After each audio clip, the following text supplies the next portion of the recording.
Hello, everyone. Welcome to the SavvyCast. This is Jamie, and I'm so grateful to you for being here today, whether you're watching on YouTube or listening to the podcast. I'm going to start sharing a series of things that I just want to encourage you to make yourself. I'm going to be sharing some recipes that a lot of people find daunting and end up buying somewhere or paying someone else to make. But I promise you, I've got you covered because, guys, I am not one to make things difficult. I love shortcuts. I love hacks, and I love make ahead. I consider myself a queen of make ahead because I, like you, do not have time to be in the kitchen all day. Nobody does. So I've got lots of things that I'm going to share that hopefully will encourage you to make some things that you might otherwise try to outsource or just assign to someone else. And I think in terms of entertaining a group, because if you followed me at all, you know that Zane and I for years have co-led with one of my best friends and her husband. We have co-led a young married couple small group. We're in our 7th or 8th year. We do it 3/4 out of the year. We take summer off, and we typically have between 20 and 24 total people, up 10 to 12 couples. And we have always chosen to bless these couples with a very substantial meal. We sometimes, halfway through the quarter, Deborah, my best friend, will say, "Why are we doing this? Oh my goodness, we're so tired." And then we always end up saying, "No, this is our gift to them." And just like anything, you can get tired, but it's worth it in the end to bless people with food. But because of the weekly aspect of small group and cooking for that many people, I think in terms of make ahead, big batch, and filling things, like things that fill people up. Now,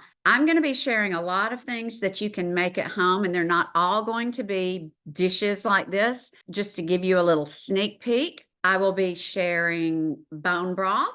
I'll be sharing some recipes, some hearty sides like mac and cheese. Today, I'm going to share 3 of my favorite barbecue sides. So I'm going to share those. So I will be sharing things that I think all of you will be able to use at some point. If you have questions, now everything that I mentioned, any links or any recipes will be in the show notes. As always, I always try to have those all beefed up where you can just listen while you're driving or working and you don't have to write anything down. As always, if you have any questions about anything that I say or share, always feel free to reach out, jamie@familysavvy.com. Today, I'm going to just briefly touch upon the 3 must-have sides for any barbecue.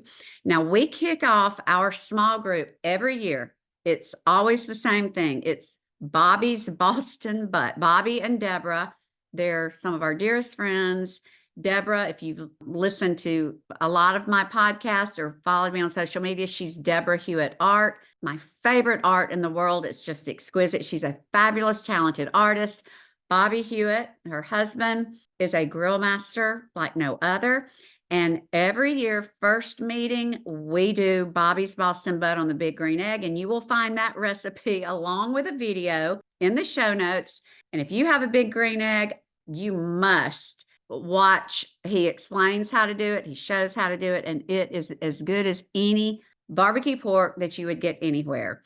So we have that. Bobby cooks that. And I take responsibility for the sides. I grew up in North Alabama. I feel like I know barbecue really, really well.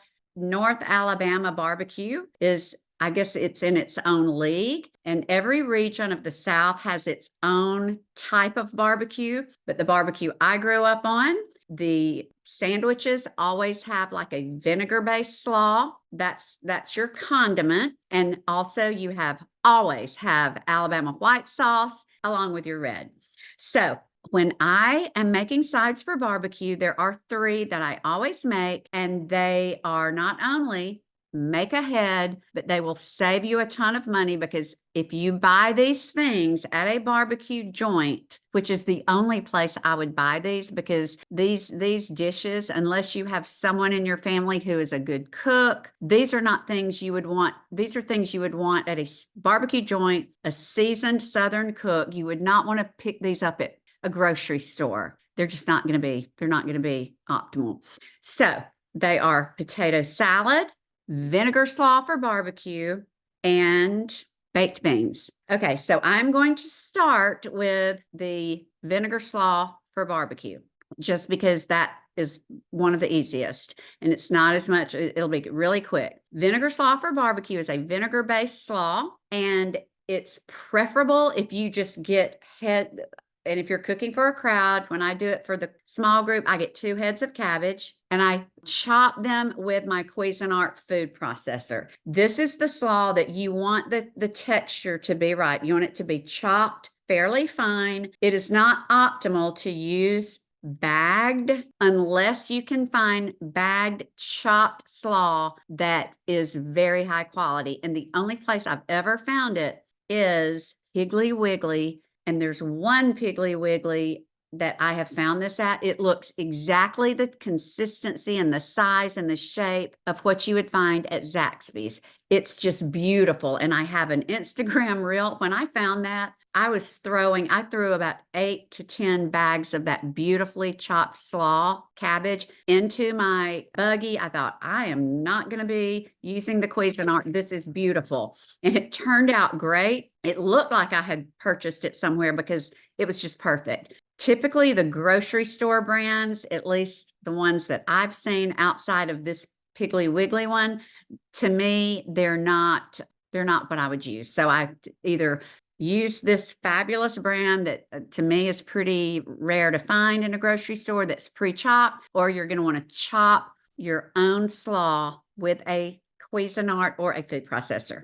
So that's the hard part, is just getting the right slaw. And then it's easy, guys. It is a vinegar mixture of equal parts oil, vinegar, and sugar. And now you're going to double or triple it if you're making for a crowd. But guys, it's that easy. It's that easy. You just mix it up where the sugar is dissolved, and it will keep for up to 6 weeks, but I would never do that. But in some old cookbooks, you'll see this as 6-week slaw. If you want to add a little bit of creaminess to it, you can put some mayonnaise, like a tablespoon or 2 of mayo in that vinegar, shake it up, and, give it a little heft.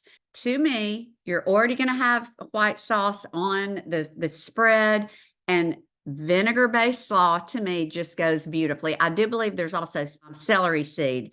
So that's the only other thing that I forgot to mention. But guys, makes a ton, costs pennies. You can make it ahead, pull it out of the fridge, put it on the table, and serve. Easy, easy, easy. Always sign up for slaw if the list is being passed around for barbecue sides. It's easy, inexpensive, and yummy. Potato salad is not difficult.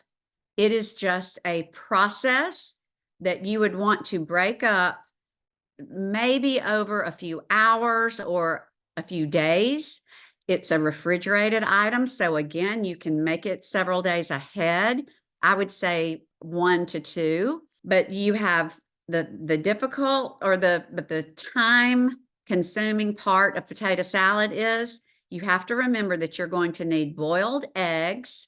For a crowd, I do 8 to a dozen. So, but you've got to have boiled eggs. So that's something you can't start making potato salad and then think, oh, I need boiled eggs, because then you've got to stop and go boil eggs. So ahead of time, you're going to want to boil eggs.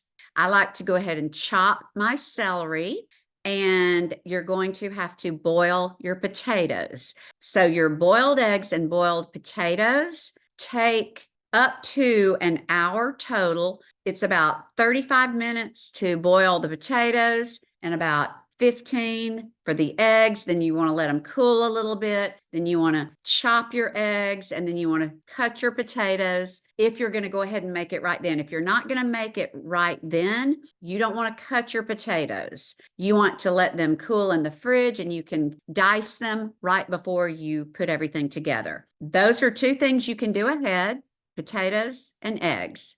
And then later in the day, when you've got some time, then you can chop your potatoes, have your eggs, chop them, mix up the dressing. You've got your celery chopped and just throw it all together. The dressing is mayo. I've got some mustards. I've got a little more tang than you'll find in some potato salads that to me are overly mayonnaisey. I will say everyone loves my potato salad. I've not found anyone who does not like it, and I just think it's great. I always finish it with paprika, but I'm sure I'm leaving some things out. But when you think of potato salad, just think it's a little bit of a process, but it's not difficult. It's things that you can easily do: boiling, chopping, mixing, dressing, putting it all together. And I have made, like I said, the last one I made, we had 24 people.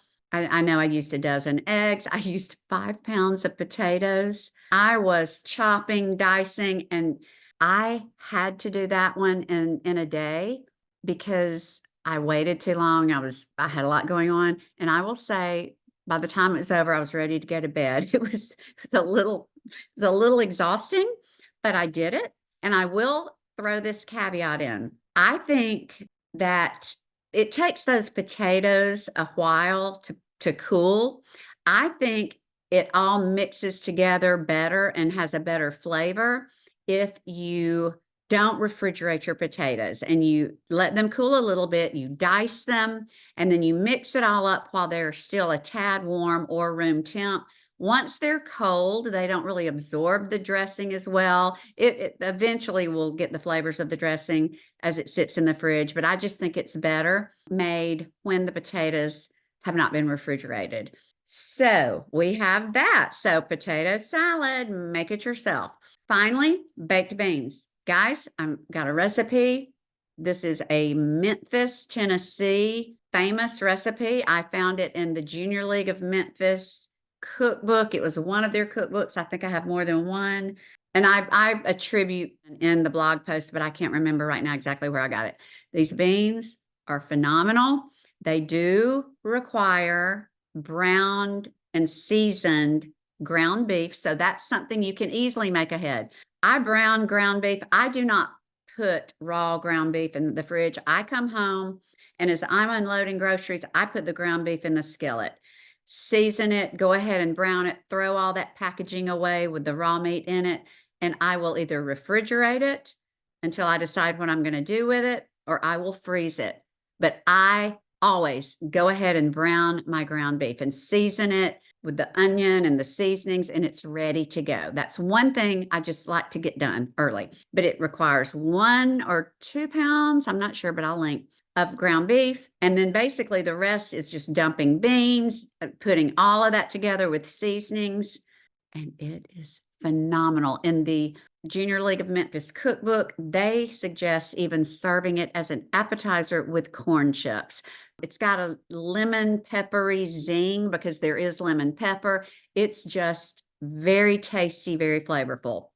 If you're having a barbecue party, don't go to all the trouble of making beans that require lots of bacon, cooking bacon, unless you have a recipe that you love. This recipe is outstanding and it's super easy. So I hope that these 3 recipes or Bobby's Boston butt on the big green egg are something that you'll try 1, 2, or all of them. If you do, I would love to know. I love to hear from you all when you make anything of mine. I just love the feedback. I hear from so many of you, and it's just what I live for with Family Savvy. It's just hearing that anything I share is a blessing to you or your people.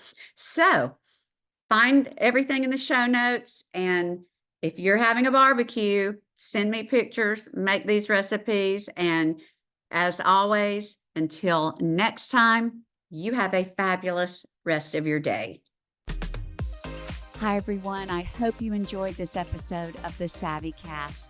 If you'll take the time to rate, review, and subscribe on iTunes, that would mean so much. As always, thank you for listening and have a blessed day.